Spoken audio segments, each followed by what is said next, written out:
Hello I'm your brother Shafi, master motivator, business Acharya. ఒకసారి నేను plus మరొక ముగ్గురు వ్యక్తులతో కలిసి డిస్కస్ చేస్తున్నాము చైన్ ఆఫ్ సూపర్ మార్కెట్స్ యొక్క ఫ్రాంచైజీస్ అనే బిజినెస్ కాన్సెప్ట్ గురించి. ఎప్పుడైతే డిస్కషన్ జరుగుతుందో ఆ టైంలో ఉన్నటువంటి ఆ ముగ్గురులో ఒక వ్యక్తి అంటున్నాడు, డీమార్ట్ యొక్క ప్రస్తావన వచ్చింది. ఈ డీమార్ట్ గురించి మాట్లాడు, డీమార్ట్ అనేది చాలా పెద్ద మోసం. అది ఎందుకు ఆ టాపిక్ వచ్చిందంటే, అసలు డీమార్ట్లో ఇన్ని ఎక్కువ డిస్కౌంట్స్ ఎలా వస్తున్నాయి, ఇంత ఎక్కువ డిస్కౌంట్ ఎలా వస్తుంది, ఇంత తండోపతండాలుగా ప్రజలు ఎలా వెళ్తున్నారు, ఇంత సేల్ ఎలా, ఇంత తక్కువ టైంలో ఇంత సక్సెస్ ఎలా అయింది అంటే దాని వెనుక ఒక మోసం ఉంది, దాని వెనుక ఒక రహస్యం ఉంది. ఏంటది అంటే, తను ఇస్తున్న ఎక్స్ప్లెనేషన్ ఏంటి అంటే, డీమార్ట్ ఏదైతే వస్తువులు అమ్ముతుందో, డిస్కౌంట్లో అమ్ముతుందో, అంత ఎక్కువ డిస్కౌంట్ ఎలా ఇస్తుందంటే, మ్యానుఫ్యాక్చరర్తో తనకున్న రిలేషన్తో మ్యానుఫ్యాక్చరర్తో తను చెప్తుంది ఏంటంటే, మీరు వస్తువులు ఏవైతే తయారు చేస్తారో ఆ వస్తువులు తయారు చేసేటప్పుడు ఏదైతే వేస్ట్ వస్తుందో, అంటే వేస్ట్ అంటే సెకండ్ క్వాలిటీ, థర్డ్ క్వాలిటీ ఏదైతే ప్రోడక్ట్ ఉంటుందో దాన్ని వేస్ట్ చేయబాకండి, దాన్ని ఫస్ట్ గ్రేడ్ ప్యాకింగ్ తయారు చేసి మాకు ఇవ్వండి, మేము మార్కెట్లో అమ్ముతాము. అంటే తను చెప్తున్న ఆలోచన ఏంటంటే, ప్రొడక్ట్ లోపల ఉంటుంది మాత్రం సెకండ్ క్వాలిటీ, థర్డ్ క్వాలిటీలో ఉంటుంది, ప్యాకింగ్ మాత్రం ఫస్ట్ క్వాలిటీలో ఉంటుంది, కాబట్టి అంత తక్కువ డిస్కౌంట్లో ఇవ్వగలుగుతున్నాడు.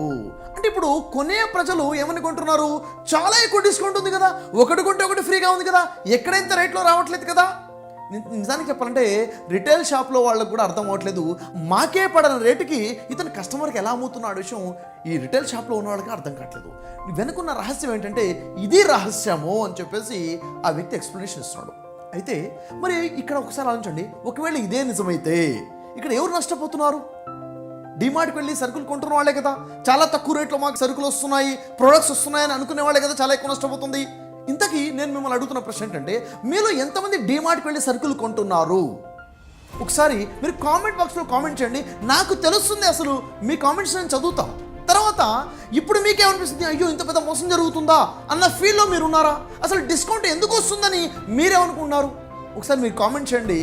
అయితే ఇక్కడ డీమార్ట్ యొక్క కేస్ స్టడీ చాలా డీటెయిల్గా ఈరోజు నేను మీకు చెప్పబోతున్నాను. చాలా ఎక్కువ రీసెర్చ్ నేను చేశాను డీమార్ట్ గురించి, వాస్తవాలేంటి, అపోహలేంటి, ఇప్పుడు ఆ ఏ వ్యక్తి అయితే చెప్పాడో ఇది ఎంతవరకు నిజం, వాస్తవం ఏంటి, అసలు డీమార్ట్ ఇంత తక్కువ టైంలో దేశంలోనే అతి పెద్ద రిటైల్ బిజినెస్గా ఎలా విస్తరించగలిగింది, ఇంత సక్సెస్ ఎలా అవ్వగలిగింది. వాస్తవానికి ఈ డీమార్ట్ యొక్క ఫౌండర్ ఎవరు? ఈ డీమార్ట్ యొక్క ఫౌండర్ వాస్తవానికి మనం తెలుసుకుంటే, అతను నిరుపేద కుటుంబం నుంచి వచ్చిన వ్యక్తి దేశంలోనే సెకండ్ రిచెస్ట్ పర్సన్గా ఎదిగాడంటే ఏంటి రీజన్స్, ఇవన్నీ కూడా ఈరోజు మనం తెలుసుకుంటాం. మరి అంతకన్నా ముందుగా బ్రదర్ షఫీ ఛానల్ ఇంతవరకు సబ్స్క్రైబ్ చేసి ఉండకపోతే ఇప్పుడు సబ్స్క్రైబ్ చేయండి, ఎందుకంటే అనేక బిజినెస్ యొక్క కేస్ స్టడీస్ గురించి నేను మీకు ఇవ్వబోతున్నాను. మీరు బిజినెస్ చేసేవాళ్ళైనా, చేయాలనుకున్నా కానీ, ఒకటికి అది 4 వ్యాపారాలు ఉన్నా కానీ మీ వ్యాపారాలు ఉపయోగపడే కేస్ స్టడీస్ మీకు ఇస్తాను. అనేక స్ట్రాటజీస్ మీరు నేర్చుకోబోతున్నారు.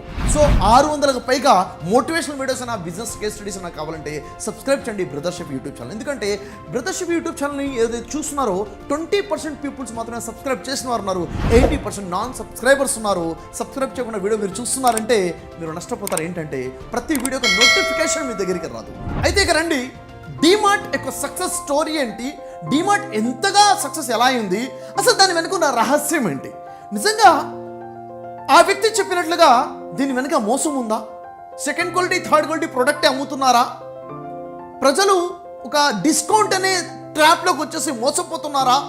వాస్తవాలేంటో కంప్లీట్గా వీడియో మీరు చూస్తే చాలా క్లారిటీ వస్తుంది. మీరు డిమార్ట్కి వెళ్ళే వాళ్ళు ఉన్నా చూడండి, వెళ్ళని వాళ్ళైనా చూడండి, బిజినెస్ నేర్చుకోవాలని ఆలోచన ఉన్నా కానీ చూడండి, అద్భుతమైన స్ట్రాటజీస్ మీరు ఈరోజు నేర్చుకోబోతున్నారు. ఈరోజు ఈ కేస్ స్టడీ కంప్లీట్గా చూడటం ద్వారా. ఈ డిమార్ట్ యొక్క ఫౌండర్ ఎవరు అంటే రాధాకిషన్ దమానీ.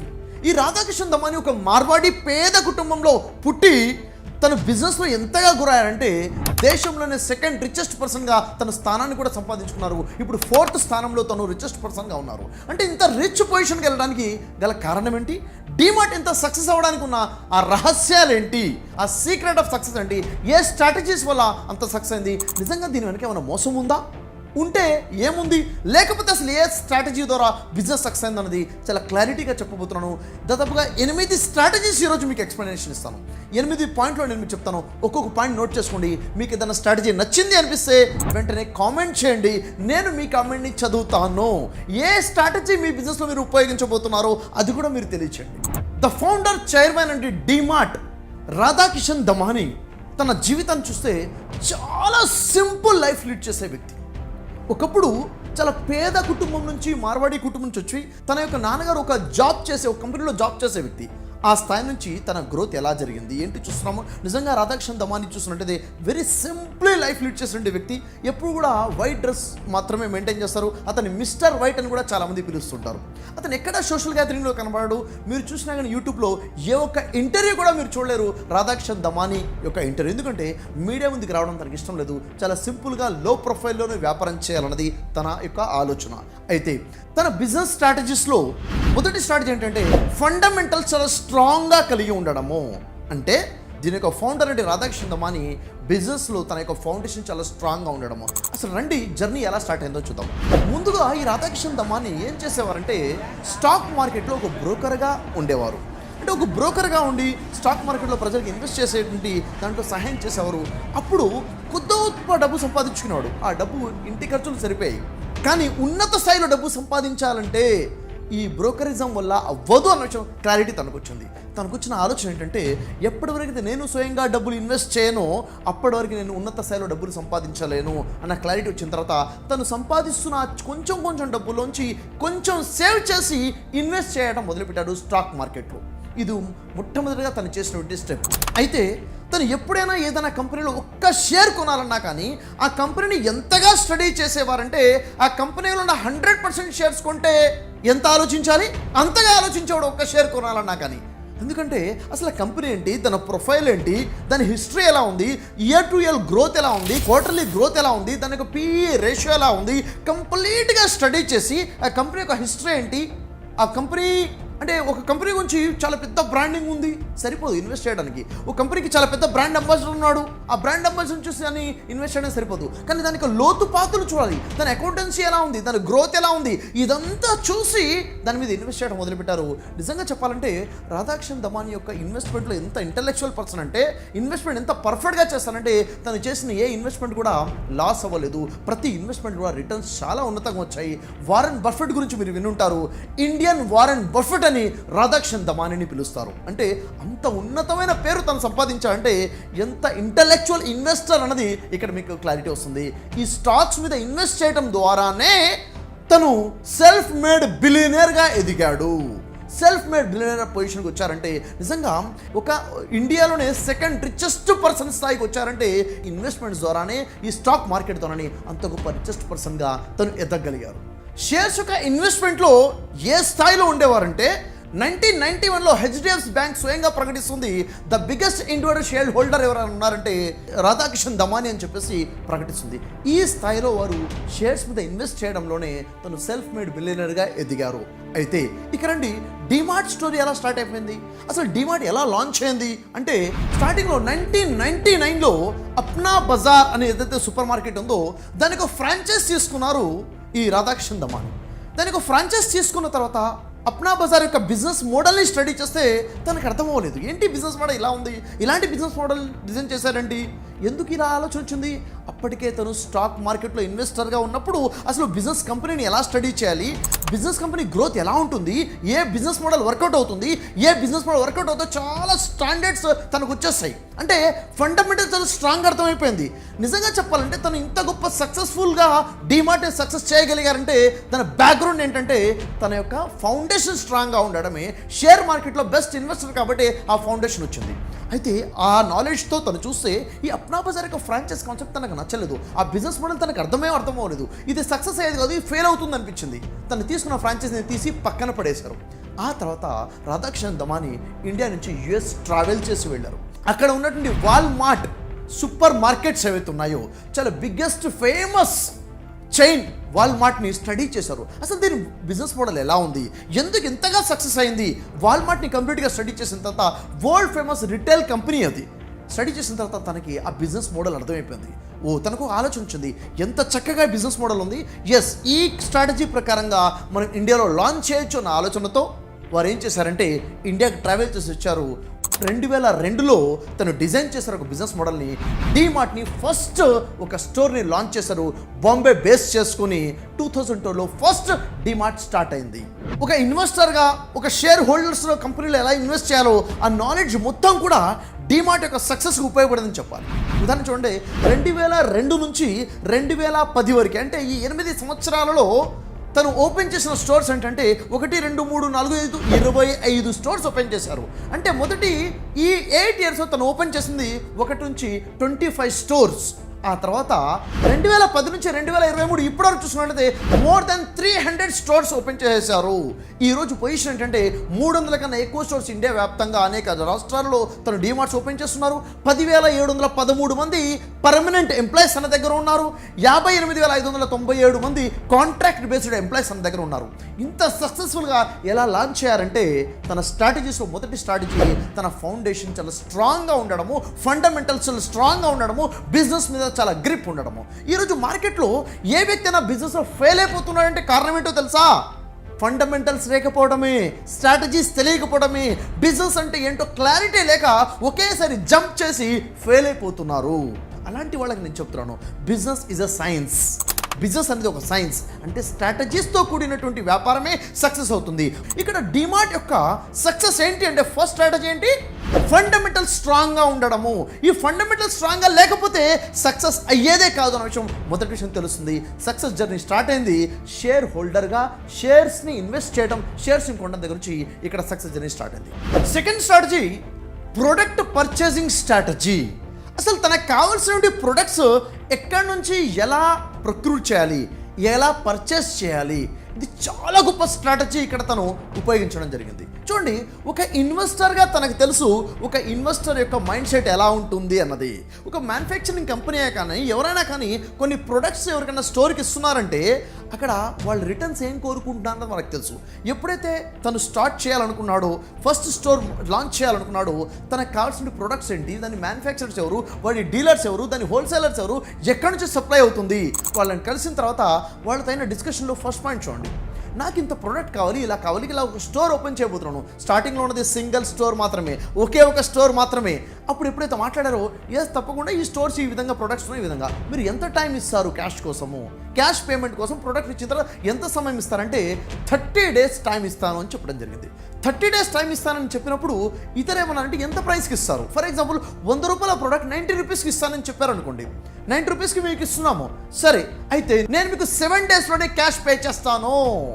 మరి ఇంత తొందరగా క్యాష్ పే చేస్తున్నాను కాబట్టి నాకు ఏ స్పెషల్ ప్రైజ్ ఇస్తారు? దీన్ని క్యాష్ డిస్కౌంట్ అని చెప్పడం జరుగుతుంది. అంటే ఇంత తక్కువ టైంలో క్యాష్ పే చేస్తే ఎంత డిస్కౌంట్ ఇస్తావు? నిజంగా చెప్పాలంటే మార్కెట్ ఎలా ఉంటుంది? మార్కెట్లో మినిమమే 30 days టైంలోనే క్యాష్ పేమెంట్ అనేది ఉంటుంది. ఉదాహరణకి రిలయన్స్ ఉన్నాయి, రిలయన్స్ మార్ట్ చూసుకున్నట్లయితే ఎక్కడి నుంచి ప్రోడక్ట్ తీసుకున్నా 30 days సర్కిల్ మెయింటైన్ చేస్తుంది రిలయన్స్. అదే బిగ్ బజార్ చూసుకుంటే 90 days టైం మెయింటైన్ చేస్తుంది క్యాష్ ఫ్లో కోసం. ఎప్పుడైతే 7 daysలో మనీ ఇస్తానని చెప్పేసరికి అక్కడ వాళ్ళు ఆశ్చర్యపోయారు. 7 daysలో క్యాష్ ఫ్లోనా అంటే వాళ్ళకి ఎంత లాభం జరుగుతుంది? దానికోసం ఆ 90 రూపీస్ ఇవ్వాల్సిన ప్రోడక్ట్ 85 రూపీస్కే ఇస్తామని చెప్పేసి కమిట్మెంట్. ఎగ్జాంపుల్ మీకు చెప్తున్నాను, అంటే 100 రూపీస్ 90 రూపీస్కి రావాల్సింది 85కి వచ్చేస్తుంది.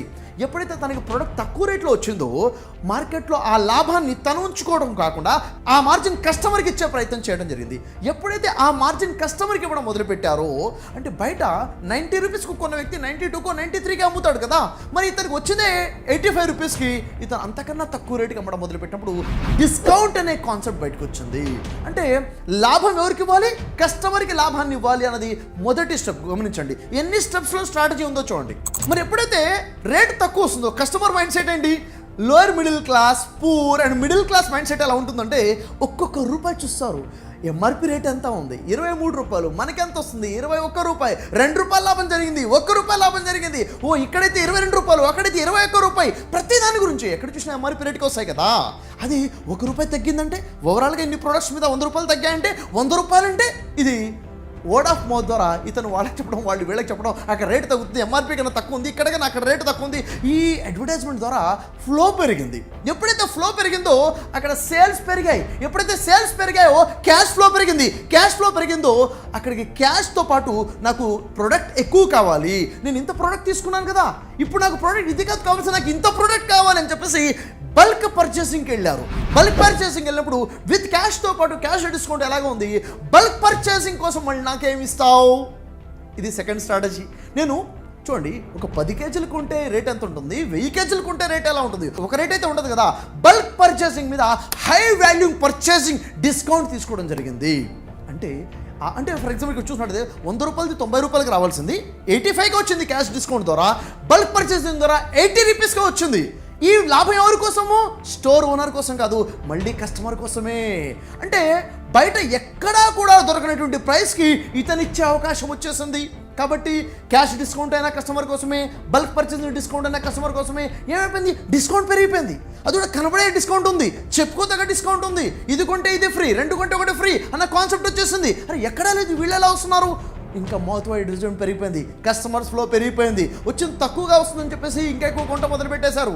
ఇంకా సేల్ పెరిగింది, సర్కిల్ పెరుగుతుంది. చూడండి, ఈ విధంగా ఎప్పుడైతే హై వాల్యూమ్ పర్చేసింగ్ మొదలైపోయిందో, ఇంత కొంటే ఈ గిఫ్ట్, ఇంత అమ్ముతే ఇంత గిఫ్ట్, ఇంత అమ్ముతే ఇంత గిఫ్ట్ అని స్పెషల్ గిఫ్ట్స్ ఏవైతే ఉంటాయో బల్క్ సేల్స్ మీద, ఆ గిఫ్ట్స్ కూడా ఈ కంపెనీకి రావటం మొదలుపెట్టాయి. మరి అది కూడా ఎక్స్ట్రా బెనిఫిట్. ఎప్పుడైతే ఇంత బల్క్ పర్చేసింగ్ క్యాష్ పేమెంట్ ఉందో, ఆ తర్వాత మధ్యలో కంపెనీకి డిమార్ట్కి మధ్యలో ఎవరైతే డీలర్స్ ఉన్నారో ఆ డీలర్స్ కూడా లేకుండా పోయారు. ఎప్పుడైతే డీలర్స్ లేకుండా డైరెక్ట్ మ్యానుఫ్యాక్చర్తో టైప్ అయిపోయిందో, ఇక్కడ ఇద్దరికి బెనిఫిటే. ఏంటా బెనిఫిట్? మ్యానుఫ్యాక్చర్కి డీలర్కి ఇవ్వాల్సిన కమిషన్ ఇవ్వాల్సిన అవసరం లేదు. మరి ఆ కమిషన్ బెనిఫిట్ కూడా మ్యానుఫ్యాక్చరర్కి, లేకపోతే మళ్ళీ డిమార్ట్కే. అంటే మళ్ళీ ఇంకొక ప్రైస్ మళ్ళీ తగ్గడం జరిగింది. ఇక్కడ ఓవరాల్గా చూసుకున్నట్లయితే క్యాష్ డిస్కౌంట్ కానివ్వండి, బల్క్ పర్చేస్ డిస్కౌంట్ కానివ్వండి, వాల్యూమ్ డిస్కౌంట్ కానివ్వండి, తర్వాత డీలర్కి వచ్చే మార్జిన్ డిస్కౌంట్ మైనస్ అయిపోవడం కానివ్వండి, ఇలా చూసుకున్నట్లయితే ఆ తర్వాత వాల్యూమ్ సేల్ గిఫ్ట్స్ ఏవైతున్నాయో ఈ బెనిఫిట్స్ పెరుగుతున్నాయి. ఓవరాల్గా ఏమైపోయింది, మ్యానుఫ్యాక్చరర్ హ్యాపీగా ఉన్నాడు, డిమార్ట్ హ్యాపీగా ఉంది, కస్టమర్ కూడా హ్యాపీగా ఉన్నాడు. ఓవరాల్గా వాల్యూమ్ ఆఫ్ సేల్స్ అనేవి పెరగడం జరిగింది. మరి ఎప్పుడైతే ఇంత ఎక్కువగా సేల్స్ మెయింటైన్ చేయడం మొదలుపెట్టాడో, ఇంత ఎక్కువగా పర్చేస్ చేయడము సేల్ చేయడము, స్ట్రాంగ్ రిలేషన్ ఏర్పడిపోయింది మ్యానుఫ్యాక్చర్ ద్వారా. ఎందుకంటే చూడండి, ఒక మ్యానుఫ్యాక్చర్ ఏం చూస్తాడు, తనకు కావాల్సింది ఏంటిది, ఆన్ టైంకి మనీ రావడము, అంతకన్నా ముందు డబ్బు రావడము, ఎక్కువ ప్రొడక్ట్ సేల్స్ రావడము. ఇదంతా కూడా డిమార్ట్ ద్వారా మ్యానుఫ్యాక్చర్స్కి లాభం జరుగుతుంది. తర్వాత మూడో స్ట్రాటజీ, డిమార్ట్ యొక్క సక్సెస్కి మూడో స్ట్రాటజీ ఏంటంటే, డిమార్ట్ యొక్క పూర్తి ఫోకస్ ఎక్కడ ఉంటుంది, కస్టమర్ డిస్కౌంట్ మీదనే ఉంటుంది. దానికోసము మరొక ఆలోచన డిమార్ట్ ఏం చేసిందంటే, డిమార్ట్లో ఉన్న స్ట్రాటజీ ఏంటంటే స్లాటింగ్ ఫీ. ఏంటి స్లాటింగ్ ఫీ? చూడండి, ఎన్నో కంపెనీస్ ఉన్నాయి. ఒక సబ్బు అమ్మే 10 కంపెనీలు ఉంటాయి, పేస్ట్ అమ్మే 10 కంపెనీలు ఉంటాయి, ప్రతి ప్రోడక్ట్ సంబంధించిన అనేక కంపెనీలు ఉంటాయి కదా. ఈ కంపెనీతో మాట్లాడితే, సరే నీ ప్రోడక్ట్ ఉంది, నీ ప్రోడక్ట్ మార్కెటింగ్ కోసం నువ్వు ఎంత ఖర్చు పెడతావు? ఎస్, టీవీ యాడ్ కోసం ఇంత, పేపర్ యాడ్ కోసం ఇంత, హోర్డింగ్ కోసం ఇంత, బ్రాండింగ్ కోసం ఇంత. సరే, కస్టమర్ కొనడానికి నా స్టోర్కి వచ్చినప్పుడు, అతను కొనడానికి సిద్ధంగా ఉన్నప్పుడు, ఎప్పుడో చూసిన అడ్వర్టైజ్మెంట్ మర్చిపోతాడేమో, కొనడానికి సిద్ధంగా ఉన్నప్పుడు నీ ప్రోడక్ట్ని నేను చూపిస్తాను. ఎలా? ముందు కనపడేలా చూపిస్తాను, ర్యాక్లో అందరికన్నా ముందు ఉండేలా చూపిస్తాను, చేతికి అందుబాటులో ఉండేలా చూపిస్తాను, కంటి చూపు పడేలా నేను చూపిస్తాను, ఐ క్యాచీగా పెడతాను, హ్యాండ్ క్యాచీగా పెడతాను, ఇలాంటి స్లాట్ నీకు ఇస్తాను, ఈ ర్యాక్ నీకు ఇస్తాను. ఇది కావాలా? ఎస్, ఇక్కడ నాకు కావాలందుకు, ఇక్కడ పడితే ఎక్కువ సేల్ అవుతుంది, నా బ్రాండింగ్ అవుతుంది, అక్కడ కోట్లు ఖర్చు పెడుతున్నాను, ఇక్కడ బ్రాండింగ్ చాలా బలంగా ఉంటుందని. ఈ విధంగా తనకి ఎప్పుడైతే అర్థమవుతుందో, కన్విన్స్ చేసి ఈ స్లాట్కి ఇంత ఫీ, ఈ ర్యాక్ నీకు ఇవ్వాలంటే దీనికోసం స్పెషల్ ఫీ అని చెప్పేసి మ్యానుఫ్యాక్చర్ని కన్విన్స్ చేసుకొని ఎక్స్ట్రా ఏం చేశాడు, 100 రూపాయలది 90కి రావాల్సింది క్యాష్ డిస్కౌంట్ వల్ల 85కి వచ్చింది, బల్క్ వాల్యూమ్ పర్చేసింగ్ వల్ల 80కి వచ్చింది. ఆ 80కి వచ్చిన తర్వాత ఇంకా ఎక్స్ట్రా ఏం వస్తుంది తనకి, స్లాట్ ఫీ కూడా వస్తుంది, ర్యాక్ ఫీస్ కూడా తీసుకుంటున్నాడు. ఆ ర్యాక్ ఫీ కూడా డిస్కౌంట్ కస్టమర్ కోసమే. ఎందుకంటే కస్టమర్ని అట్రాక్ట్ చేయడమే మెయిన్ ఉద్దేశం డిమార్ట్. మరి ఎప్పుడైతే ఇంకా ప్రైస్ తగ్గిపోయిందో, 2 కొంటే 1 ఫ్రీ, 1 కొంటే 1 ఫ్రీ అనేసరికి ఏమవుతుంది, డిస్కౌంట్ ఎప్పుడైతే పెరిగిపోతుందో, ఆఫర్స్ ఎప్పుడైతే కనిపిస్తుంటాయో, బంపర్ ఆఫర్స్ కనిపిస్తుంటాయో, బై 1 గెట్ 1 ఆఫర్స్ కనిపిస్తుంటాయో, ఆ కస్టమర్ కూడా టెంప్ట్ అయిపోతాడు. కస్టమర్ సైకాలజీ ఏంటి ఇక్కడ? కస్టమర్ సైకాలజీ ఏంటి? తక్కువగా వస్తుంది ఎక్కువ కొనేసే, తక్కువ వస్తుంది ఎక్కువ కొనేసే అని చెప్పేసి వచ్చి బల్క్లో కొనే ప్రయత్నం చేస్తుంటారు. డిమార్ట్కి వెళ్ళాడు, 1 కొనడు, 2 కొనడు, బల్క్లో పర్చేస్ చేసి వెళ్ళే ప్రయత్నం చేస్తాడు, బ్యాగులు నింపుకొని వెళ్ళే పర్చేస్ చేస్తుంటాడు. అంటే ఎందుకు అలా ఉంది? డిస్కౌంట్. ఎక్కడ కూడా మీరు అక్కడ వెళ్ళి ఒక సింగిల్ సోప్ కొందామంటే దొరకపోవచ్చు, 3 సోపులు 4 సోపులు కలిపి వ్రాపింగ్ ఉంటుంది. అంటే బల్క్ సేల్ అనే కాన్సెప్ట్ ఎక్కడ ఉంది? ఒక చిన్న సైజు పేస్టులు షాంపూలు ఉండవు, పెద్ద పెద్ద బాటిల్ షాంపూల్స్ ఉంటాయి, పెద్ద పెద్ద పేస్టులు ఉంటాయి. అంటే huge size bulk purchase, bulk sales అన్న కాన్సెప్ట్లోనే అక్కడ లాంచ్ చేయడం జరుగుతుంది. ఆ ఆలోచనతోనే వస్తారు, ఆ ఆలోచనతోనే పర్చేస్ కూడా అవుతుంది, సేల్స్ కూడా అక్కడ జరుగుతూ ఉంటాయి. ఇప్పటివరకు మనం 3 స్ట్రాటజీస్ చూసాం. ఒకటి, డిమార్ట్ సక్సెస్ అవ్వడానికి మొదటి స్ట్రాటజీ ఏంటిది? ఫౌండేషన్ స్ట్రాంగ్గా ఉండడం, బిజినెస్ మైండెడ్ స్ట్రాంగ్గా ఉండడం. ఆ ఫౌండేషన్ లేకపోతే డిమార్ట్ లేదు, ఆ ఎక్స్పీరియన్స్ లేకపోతే డిమార్ట్ లేదు. అంటే ఫండమెంటల్ స్ట్రాంగ్గా ఉండడం వల్ల డిమార్ట్ సక్సెస్ అయింది. సెకండ్ స్ట్రాటజీ, ప్రొడక్ట్ పర్చేసింగ్లో strategy, cash discount, volume discount, హేనా, ఇలా ఈ విధంగా డిస్కౌంట్స్ మీద వెళ్ళడము. థర్డ్ స్ట్రాటజీ, స్లాటింగ్ ఫీ, ఆ ర్యాక్ ప్లేస్మెంట్ కోసం ఫీజు తీసుకోవడము. ఆ తర్వాత ఫోర్త్ స్ట్రాటజీ ఏం యూజ్ చేస్తుంది డిమార్ట్? ఫోర్త్ స్ట్రాటజీ చూడండి, strong control on operational expenses. ఏవైతే ఆపరేషనల్ ఎక్స్పెన్సెస్ ఉన్నాయో దాని మీద చాలా స్ట్రాంగ్ కంట్రోల్ చేస్తుంది. ఖర్చులు తగ్గించడమే దాని యొక్క ప్రైమ్ ఉద్దేశంగా ఉంది. ఎందుకంటే ఖర్చులు పెరిగితే ప్రొడక్ట్ రేట్ పెరుగుతుంది, కస్టమర్కి రేట్ పెరుగుతుంది, కస్టమర్కి భారంగా ఉంటుంది. లేదు, ఎక్స్పెన్సెస్ తగ్గించాలి అన్నది ఒక గొప్ప స్ట్రాటజీగా పెట్టుకుంది డిమార్ట్. అందుకే చూడండి, ఎక్కడ మీరు ఏ డిమార్ట్ చూసినా కానీ ఆ స్టోర్ ఎలా ఉంటుంది?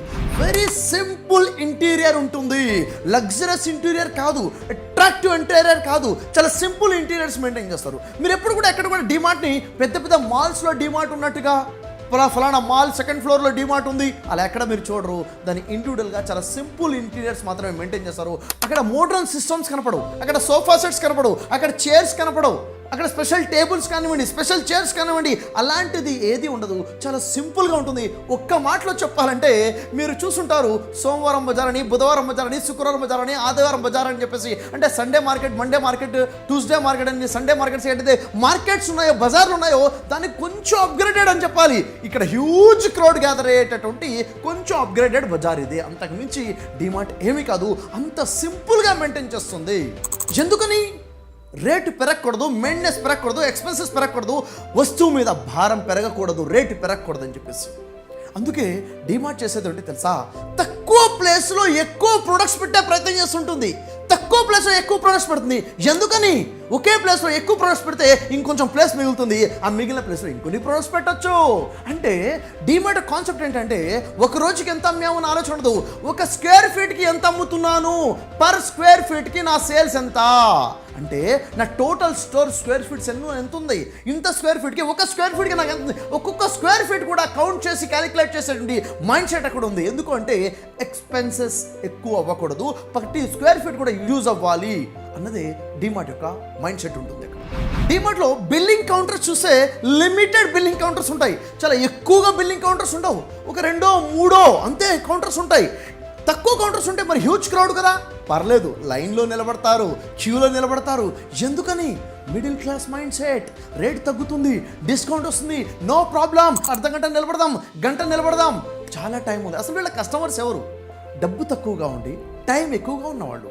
ఆదివారం వచ్చిందంటే డిమార్ట్లో 2 గంటల టైం పెట్టడానికైనా ఇష్టపడేవారు. సమయమైనా పర్లేదు, సమయం పోయినా పర్లేదు, కొంచెం మార్జిన్ వస్తే చాలు, డిస్కౌంట్ వస్తే చాలు అనేటి మైండ్ సెట్ ఉన్నట్టు వాడే. కాబట్టి అక్కడ కౌంటర్స్ తక్కువ ఉన్నా కానీ నో ప్రాబ్లం, లైన్లో అయినా నిలబడతారు. అయితే ఎప్పుడైతే కౌంటర్స్ తగ్గిపోయాయో ఏమవుతుంది? సిస్టమ్స్ తగ్గిపోయాయి, కంప్యూటర్ సిస్టమ్ తగ్గిపోయాయి, మ్యాన్ పవర్ తగ్గిపోయింది, మ్యాన్ పవర్ తగ్గిపోతే ఎక్స్పెన్సెస్ తగ్గిపోయాయి. కంప్లీట్గా ఆపరేషన్స్ యొక్క ఎక్స్పెన్సెస్ని తగ్గించడం మీద స్ట్రాంగ్ కంట్రోల్ మెయింటైన్ చేస్తుంది. ఎందుకని? ప్రొడక్ట్ ప్రైస్ పెరగకుండా తగ్గాలి, తగ్గితే డిస్కౌంట్ ఇవ్వచ్చు, డిస్కౌంట్ ఇస్తే క్రౌడ్ని పుల్ చేయొచ్చు అన్నది గ్రేట్ స్ట్రాటజీ డిమార్ట్. మరి డిమార్ట్లో ఉన్న ప్రొడక్ట్స్ని గమనిస్తే ఏమర్థమవుతుందో తెలుసా? స్టోరబుల్ ఫుడ్ ప్రొడక్ట్స్ మాత్రమే అక్కడ మనకు కనిపిస్తాయి. చూడండి, అంటే ఏ ప్రొడక్ట్స్ అయితే అక్కడ మనం స్టోర్ చేయగలుగుతామో, ఎక్కువ కాలం నిల్వ పెట్టగలుగుతామో అలాంటి ప్రోడక్ట్ అయితే సేల్ చేస్తుంది. అంటే దాని గోదాం ఎక్కడో వెనక తక్కువ రేట్లో, తక్కువ రెంట్లో వచ్చే ప్లేస్లో కూడాను స్టోర్ చేయొచ్చు. అవసరమైతే 1-2 నెలలు స్టోర్ చేసినా పర్లేదు, తక్కువ రెంట్లో రావాలి, తక్కువ ఖర్చులో స్టోర్ చేయగలగాలి, అలాంటి ప్రొడక్ట్స్ వస్తుంది. అలాంటి ప్రొడక్ట్స్ డిమార్ట్లో మీరు చుట్టానికి అందుబాటులో ఉంటాయి. కచ్చా దందా లేదు, అంటే ఫ్రెష్ ఐటమ్స్, కుళ్ళిపోయాయి, ఖరాబ్ అయ్యే కూరగాయలు, ఫ్రూట్స్ మెయింటైన్ చేయదు డిమార్ట్. ఎందుకని? ఒకవేళ కూరగాయలో లేక పండ్లో అది మెయింటైన్ చేస్తే అది ఎక్స్పైరీ డేట్ ఉంది, 1 రోజు 2 రోజులు వాడిపోతాయి, కుళ్ళిపోతాయి, ఏం చేయాలి? అవన్నీ డిస్ప్లే కోసం ఎక్కువ స్పేస్ తీసుకుంటుంది, ఎక్కువ స్పేస్ పోతుంది అనేది ఒక ప్రాబ్లం. రెండోది అక్కడ దాన్ని మెయింటైన్ చేయడానికి మ్యాన్ పవర్ ఎక్కువ పడుతుంది, సెకండ్ ప్రాబ్లం. మూడో ప్రాబ్లము వాటిని రీఫిల్ చేస్తుండాలి, అయిపోతే తెస్తుండాలి, ఖరాబ్ అయినా పక్క చేస్తుండాలి, వాటిని సార్ట్అవుట్ చేస్తుండాలి, రీఫిలింగ్ పెద్ద ప్రాబ్లం. ఆ తర్వాత ప్రతిరోజు ట్రాన్స్పోర్టింగ్ కావాలి, ప్రతిరోజు లాజిస్టిక్స్ కావాలి, ఓవరాల్గా ఎక్స్పెన్సెస్ అవుతాయి. కాబట్టి అలాంటి ఏరియాని టచ్ చేయకుండా చాలా తెలివిగా డిమార్ట్ బిజినెస్ చేస్తుంది. డిమార్ట్ యొక్క ఫిఫ్త్ స్ట్రాటజీ ఏంటంటే sustained success of sales.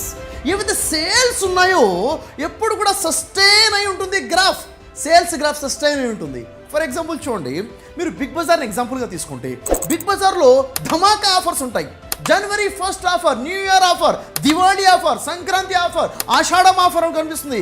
January 26 offer, August 15 offer, special days. ఈ స్పెషల్ డేస్లో చాలా క్రౌడ్ కనిపిస్తుంది బిగ్ బజార్లో. మరి బిగ్ బజార్ యొక్క సేల్ గ్రాఫ్ని చూస్తే ఇలా సేల్ గ్రాఫ్ ఉండి జనవరి 1st రాగానే హైక్ అయి పడిపోతుంది, తర్వాత ఆగస్ట్ 15కి మరి హైక్ అయి పడిపోతుంది, స్పెషల్ ఆఫర్ దీపావళి రాగానే హైక్ అయి పడిపోతుంది. అంటే ఇక్కడ సేల్ ఎలా ఉంటుంది? పెరుగుతుంది పడుతుంది. స్పెషల్ అకేషన్స్లోనే సేల్స్ పెరుగుతుంటుంది. ఇది జనరల్ మార్కెట్లో ఉన్నటువంటి స్ట్రాటజీ. కానీ డిమార్ట్ యొక్క సేల్స్ ఎలా ఉన్నాయి? డిమార్ట్లో ప్రతిరోజు జనవరి 1st, ప్రతిరోజు న్యూ ఇయరే, ప్రతిరోజు దివాళీయే, ప్రతిరోజు ఫెస్టివలే, ప్రతిరోజు కూడా డిస్కౌంటే. ఎందుకు ఇవ్వగలుగుతుంది? సింపుల్, ప్రతి స్ట్రాటజీ కౌంట్ అవుతుంది. ఇంచు మీద క్యాలిక్యులేషన్ ఉంది. అంటే 365 డేస్ కూడా డిస్కౌంట్ ఎలా ఇవ్వగలుగుతుంది? అసలు ఉద్దేశమే స్ట్రాటజీయే డిస్కౌంట్. కాబట్టి ప్రతి పాయింట్లో కూడా లో పర్చేసింగ్ రేట్ కాబట్టి ఇవ్వగలుగుతుంది. క్యాష్ డిస్కౌంటింగ్ పర్చేసింగ్ ఉంది, వాల్యూమ్ డిస్కౌంటింగ్ పర్చేసింగ్ ఉంది, హై వాల్యూమ్ పర్చేసింగ్ గిఫ్ట్స్ ఉన్నాయి, ఆపరేషన్ ఎక్స్పెన్సెస్లో కంట్రోలింగ్ ఉంది. ఇవన్నీ ఉండడం వల్లనే ఇది ఇంత డిస్కౌంట్స్ 365 డేస్లో కూడా ఇవ్వగలుగుతుంది. ఇదే ఇక్కడ ఒక సక్సెస్. వేరే రిటైలర్స్ వారికి రాని రేటుల్లో కూడా ఇది ఎలా ఇవ్వగలుగుతుందంటే కంప్లీట్గా క్యాష్ పేమెంట్ కానివ్వండి, హై వాల్యూమ్ పర్చేసింగ్ కానివ్వండి, కంట్రోలింగ్ ఆన్ ఎక్స్పెన్సెస్ కానివ్వండి, ఇవన్నీ కూడా క్యాలిక్యులేట్ అవుతున్నాయి. కాబట్టి 365 డేస్ కూడా డిస్కౌంట్ ఇవ్వగలుగుతుంది. ఎప్పుడైతే హ్యూజ్ డిస్కౌంట్ ప్రతిరోజు ఇవ్వడం జరుగుతుందో మరి కస్టమర్ సైకాలజీ ఏంటి? కస్టమర్ సైకాలజీ మోర్ డిస్కౌంట్ ఉంటే మోర్ పర్చేసింగ్ గ్యారంటీగా ఉంటుంది. ఏదో కొందామని వస్తాడు, ఏదో కొని వెళ్తాడు. ఒకటి కొనడానికి వస్తాడు, 4 కొని వెళ్తారు. మీరు ఎవరినైనా డిమార్ట్కి వెళ్ళామన్నారండి, మీరు డిమార్ట్కి వెళ్తుంటే నేను మిమ్మల్ని అడుగుతాను, ఏమి కొందామని వెళ్తారు, ఏమి కొనుక్కొని వస్తారు? 1000 రూపాయలు పర్చేసింగ్ కోసం వెళ్తారు, 4000 రూపాయలు పర్చేస్ చేస్తారు. ఎందుకని? That is psychology. ఎప్పుడైతే తక్కువగా వస్తుందో ఇంకా తక్కువగా వస్తుందా ఇంకా తీసుకో, తక్కువగా వస్తుందా ఇంకా తీసుకో, తక్కువగా వస్తుందా ఇంకా తీసుకో. ఎలా ఉంటుందంటే సైకాలజీ, డిమార్ట్లోకి వెళ్ళి బయటికి వచ్చే వాళ్ళని చూసుకుంటే ఆ కవర్లో పట్టుకొని వస్తుంటే ఎలా ఉంటుందంటే ఫ్రీగా పంచుతుంటే తీసుకున్నారేమో అన్న ఫీలింగ్ వస్తుంది. అంటే ఇక్కడ డిస్కౌంటింగ్ కాన్సెప్ట్ చాలా ఎక్కువగా వర్కౌట్ అయింది. లోపలికి వెళ్ళగానే పెద్ద బాస్కెట్లు ఉంటాయి, బాస్కెట్ లేక ట్రాలీ ఉంటుంది. ఎంత అంటే అంత నింపుకో, నువ్వు ఎంత నింపినా దాంట్లో కనబడవు అనమాట. మీతో పాటు చిన్నపిల్లలు ఉంటే అక్కడ స్ట్రాటజీ చూడండి. చిన్నపిల్లలు ఏడిపిస్తుంటే మరి ఇంట్లో వదిలి రాలేము, ఇంట్లో ఉన్నదే ఇద్దరు, మరి పిల్లలు వదిలే అవకాశం లేదు. చిన్నపిల్లలను కూడా ఎత్తుకొని తీసుకొస్తే అక్కడ ట్రాలీ ఎలా ఉంటుందో ట్రాలీలో పిల్లల్ని కూర్చోబెట్టి నడిపించుకుంటూ వెళ్ళిపోవచ్చు. వాడు ఏడిపించాడు, వాడు తిరుగుతుంటాడు, సామాన్లు కొనుక్కుంటూ వెళ్తారు, బాస్కెట్ నిండిపోతుంది, ట్రాలీ నిండిపోతుంది. నిజంగా చెప్పాలంటే బల్క్ సేల్స్ అయిపోతున్నాయి. మరి ఇక్కడికి వచ్చే కస్టమర్స్ ఎవరు అంటే ఎవరైతే టైం స్పెండ్ చేయడానికి చాలా వీలుగా ఉన్నారో, అవసరమైతే హాఫ్ డేనే ఇచ్చేస్తారు. 20,000 శాలరీ ఉన్నవాళ్ళు, 30,000 శాలరీ ఉన్నవాళ్ళు, 50,000, 60,000, 1 lakh రూపీస్ శాలరీ ఉన్నవాళ్ళు, వీళ్ళకి కావాల్సిందేంటి? ప్రతి మంత్ సేవింగ్ క్యాలిక్యులేషన్ లెక్కలు రాసుకుంటారు. ప్రతి 100, 200, 500, 1000 రూపాయలు కూడా కదండి. ఎక్కడ చిట్టి కట్టాలి, పాల బిల్ ఏంటి, న్యూస్ పేపర్ బిల్ ఏంటి, రెంట్ ఏంటి, ప్రతి క్యాలిక్యులేషన్ ఉన్నప్పుడు వాళ్ళకి 1000, 2000 మిగలడమే చాలా ఎక్కువ. ఒక సబ్బు కొంటే సబ్బు ఫ్రీగా రావాలి. కాబట్టి టైం వాళ్ళ దగ్గర ఉంది, వాళ్ళు వస్తారు. ఇదే సైకాలజీ మీద బేస్ చేసుకుని ఈ బిజినెస్ గ్రో అవుతుంది.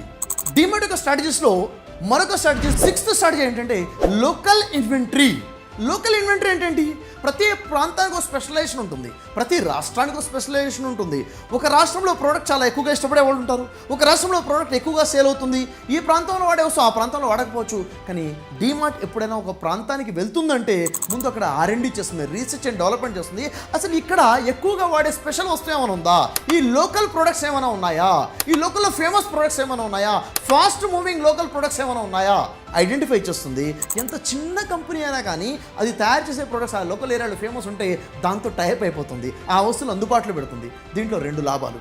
ఆ లోకల్ ప్రొడక్ట్స్ అక్కడ పెట్టడం వల్ల ట్రాన్స్పోర్ట్ చాలా ఈజీ. అంటే అక్కడక్కడ నుంచే అందుబాటులో ఉంటుంది, అక్కడ నుంచే తెచ్చుకొని అక్కడే అమ్మేయచ్చు. రెండో అతిపెద్ద ఆలోచన ఏంటంటే ఏ చిన్న వస్తువు కావాలన్నా కానీ డీమార్ట్లో దొరుకుతుంది, ఏ పెద్ద వస్తువు కావాలన్నా కానీ డీమార్ట్లో దొరుకుతుంది. అంటే చిన్న వస్తువులు అక్కడ దొరకవు కాబట్టి అక్కడ ఉన్నటువంటి మూల మీద బజార్లో ఉన్నటువంటి కాలనీలో ఉన్నటువంటి షాప్ దగ్గరికి వెళ్ళాల్సిన అవసరం లేదు.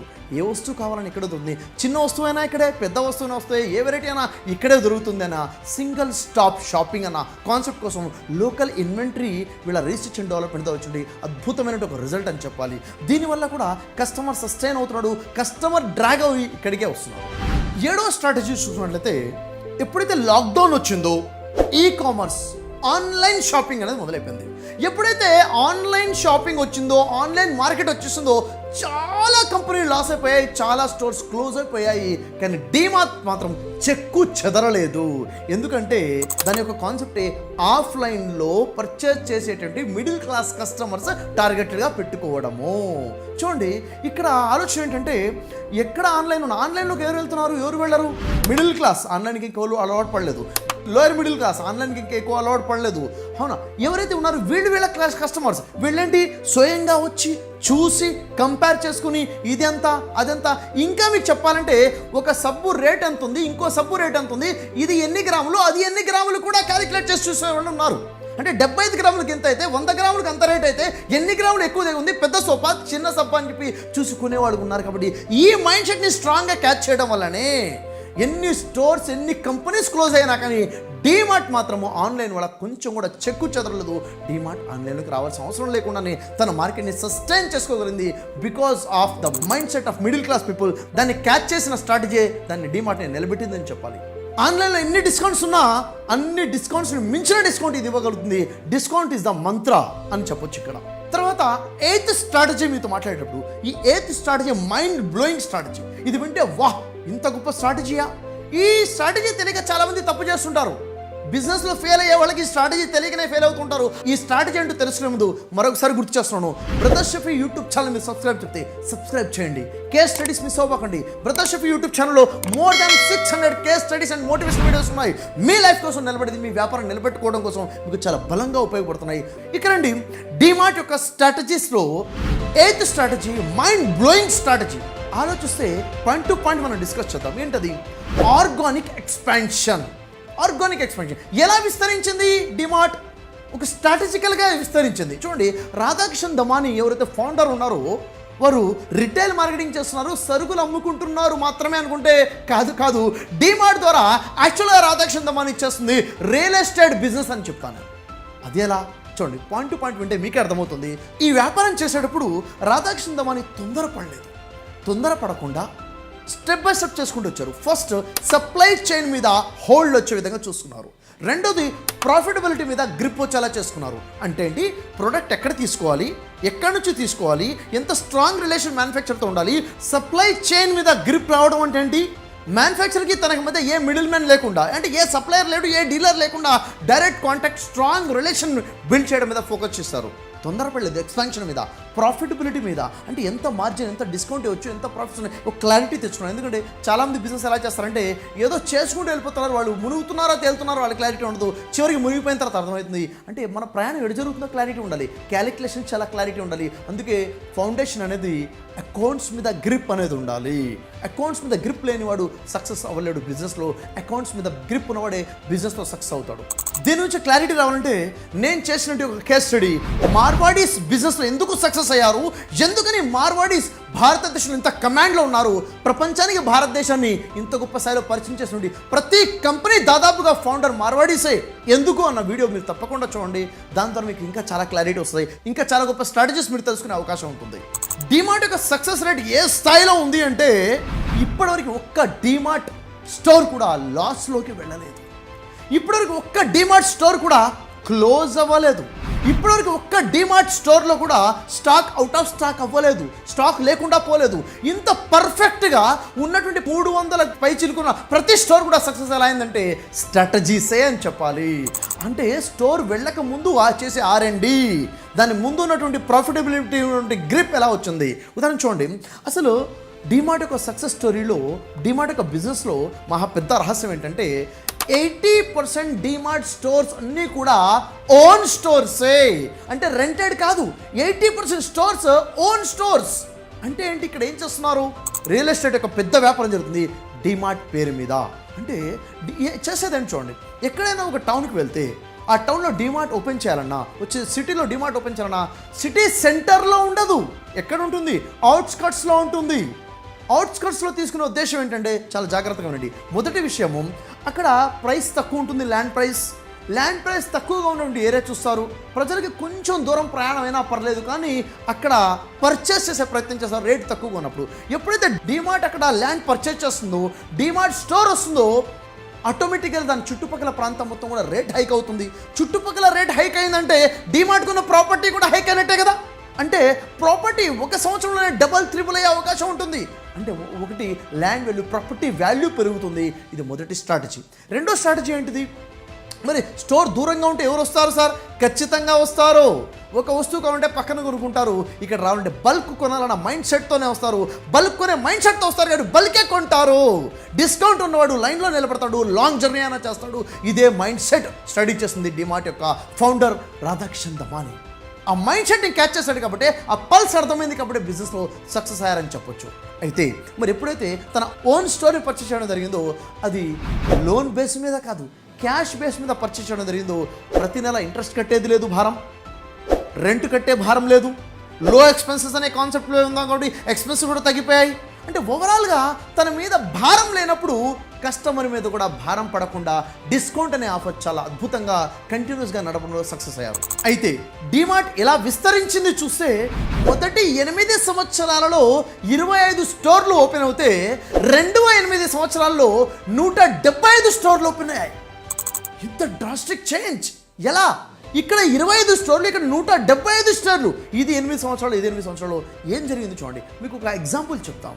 ఫర్ ఎగ్జాంపుల్, ఒక స్టోర్ ఓపెన్ అవ్వడానికి 15 లక్షలు ఖర్చు అవుతుంది అనుకోండి. ఎగ్జాంపుల్ చెప్తున్నాను నేను మీకు, ఉదాహరణ మీకు అర్థం అవ్వడానికి. 15 లక్షల రూపాయలు ఒక స్టోర్ ఓపెన్ అవ్వడానికి అవుతుంది. అయితే స్టోర్ ఓపెన్ చేసేస్తారు ఫస్ట్ స్టోర్. ఈ ఫస్ట్ స్టోర్ నుంచి ఒక సంవత్సరానికి వచ్చే లాభాలు ఎంత? 5 లక్షలు. రెండో సంవత్సరం ఎంత వస్తుంది? 5 లక్షలు. మూడో సంవత్సరం ఎంత వస్తుంది? 5 లక్షలు. అంటే 5 అంటే 15 లక్షల లాభం జరిగింది. అంటే 3 సంవత్సరాల తర్వాత ఏమైంది? ఆ డబ్బులతోనే, జేబులో డబ్బులు కాదు, అక్కడ వచ్చిన డబ్బులతోనే రెండో స్టోర్ ఓపెన్ అయింది. ఇప్పుడు ఎన్ని స్టోర్స్ అయిపోయాయి? 2 స్టోర్స్. ఒక స్టోర్ నుంచి 5 లక్షల లాభము, ఇంకో స్టోర్ నుంచి 5 లక్షల లాభము. అంటే ఒక సంవత్సరానికి 10 లక్షలు వచ్చాయి. సంవత్సరం నరలోనే 1.5 ఇయర్లోనే 15 లక్షల లాభం వచ్చింది. అంటే 3వ స్టోర్ ఓపెన్ అయిపోయింది. 3 స్టోర్లు ఉన్నప్పుడు ఒక్కొక్క స్టోర్ నుంచి 5 లక్షలు 5 లక్షలు 5 లక్షలు అంటే ఏంటి? ఒక సంవత్సరానికి 15 లక్షలు వచ్చాయి. అంటే ఒక సంవత్సరంలోనే 4వ స్టోర్ వచ్చేసింది. ఈ విధంగా ఆ స్టోర్లలో వచ్చే ఆదాయంతోనే స్టోర్లు పెంచుకుంటూ వెళ్ళారు తప్ప పెట్టుబడి జేబులోంచి పెట్టుకుంటూ వెళ్ళలేదు రాధాకిషన్ దమాని గారు. ఎప్పుడైతే 50 స్టోర్లు వచ్చేసాయో, 50 స్టోర్లు వచ్చిన తర్వాత 50 స్టోర్ల మీద వచ్చే ఆదాయం, ఫర్ ఎగ్జాంపుల్ ఒక్కొక్క స్టోర్ నుంచి 5 లక్షలు 5 లక్షలు 5 లక్షలు అనుకున్నా కానీ 50 స్టోర్ల నుంచి 5 లక్షలు అంటే 2.5 కోట్లు. 15 లక్షలు స్టోర్ అంటే ఈజీగా 16 స్టోర్లు ఒకే సంవత్సరంలో ఓపెన్ చేయగలరు. ఇలాగే తన సక్సెస్ఫుల్గా తను 300 పైచలకు స్టోర్స్ ఓపెన్ చేయడంలో సక్సెస్ అయ్యారంటే ఎక్స్పాన్షన్ అనేది గొప్ప స్ట్రాటజీ. ఒక స్టోర్తో మొదలై ఈరోజు 300 స్టోర్ల దాకా వెళ్ళారంటే ఈ ఫౌండేషన్ స్ట్రాంగ్గా ఉండడమే, ప్రతి పాయింట్ మీద ఒక్కొక్క స్క్వేర్ ఫీట్ని క్యాలిక్యులేట్ చేసుకోవడం వెళ్ళడం వల్లనే ఈరోజు డిమార్ట్ సక్సెస్ అని నేను చెప్పాలి.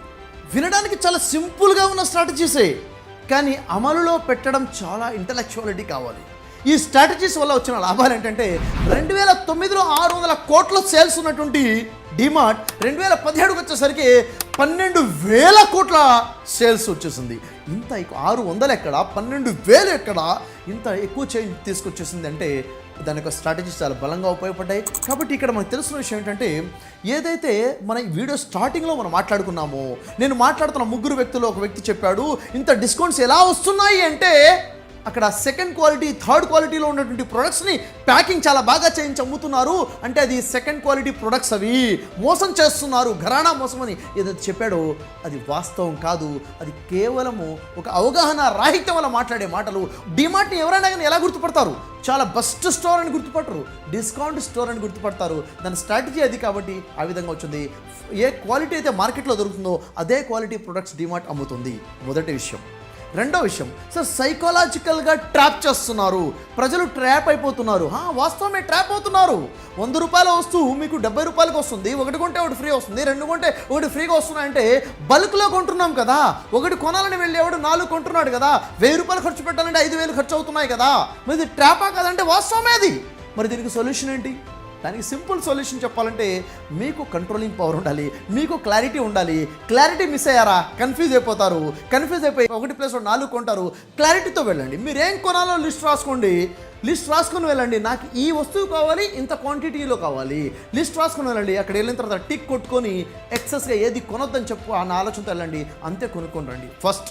రెండోది, నా దగ్గర ఇంత బడ్జెట్ ఉంది, ఈరోజు దీనికి ఖర్చు పెట్టడానికి, దీనికి ఇంతే ఖర్చు పెడతాను అని వెళ్ళండి. ఒకవేళ టోటల్ బిల్ ఎక్కువైతే దాని నుంచి 2 ప్రోడక్ట్స్ తీసేసి మీరు అనుకున్న ప్రైస్లోనే కొనండి. ఒకటి లిస్ట్ మెయింటైన్ చేయడం ద్వారా, రెండోది ఇంత ప్రైస్లో నేను పర్చేసింగ్ అవ్వాలన్న ఆలోచన ద్వారా మీరు ఖచ్చితంగా ఈ ట్రాప్ అనేది ఏదైతే అంటున్నామో ఈ ట్రాప్లో రాకుండా మీరు కంట్రోల్లో ఉండే ఖచ్చితమైన అవకాశం ఉంటుంది. మరొక విషయం ఏంటంటే, డబ్బున్నా లేకపోయినా క్రెడిట్ కార్డ్స్ ఉన్నాయి కదా అన్న ఆలోచన. క్రెడిట్ కార్డ్ యూస్ చేయడం బంద్ చేయండి. ఎందుకంటే క్రెడిట్ కార్డ్ అనేది నిజమైన ట్రాప్. ఆ ట్రాప్లో రాకుండా బయటపడే ప్రయత్నం చేయండి. క్యాష్తో పర్చేస్ చేయండి. ఇక్కడ మనం గమనించాల్సింది ఏంటంటే, మార్వాడీస్ బిజినెస్ ఎందుకు సక్సెస్ అయ్యారు అంటే ఒక స్ట్రాటజీ నేను వీడియోలో చెప్పిన మళ్ళీ ఇక్కడ గుర్తు చేస్తాను. వాళ్ళు they earn first, they spend later. అంటే ఫస్ట్ సంపాదిస్తారు, తర్వాత ఖర్చు పెడతారు. వేరే వాళ్ళు ఏం చేస్తారంటే ముందు ఖర్చు పెడతారు, తర్వాత సంపాదిస్తారు. ఎందుకంటే క్రెడిట్ కార్డ్స్ అనే లోన్స్ అనే కాన్సెప్ట్ వల్ల. సో మరి ఈరోజు ఇంత డీటెయిల్గా మీకు కేస్ స్టడీ ఇచ్చాను. ఖచ్చితంగా మీ అందరికీ నచ్చిందని అనుకుంటున్నాను. మీకు ఏ స్ట్రాటజీ నచ్చిందో కామెంట్ చేయండి. మీరు చేస్తున్న వ్యాపారంలో ఏ స్ట్రాటజీ మీరు ఇంప్లిమెంట్ చేయబోతున్నారో అది కూడా నాకు స్ట్రాటజీ ఇవ్వండి. మీ లైఫ్లో ఏమైనా ఆలోచనలు మారాయా, మీ వ్యాపారానికి ఇది ఉపయోగపడుతుందా లేదా, ఎలా మీ కామెంట్ చేయండి. నేను చదువుతాను మీ కామెంట్స్.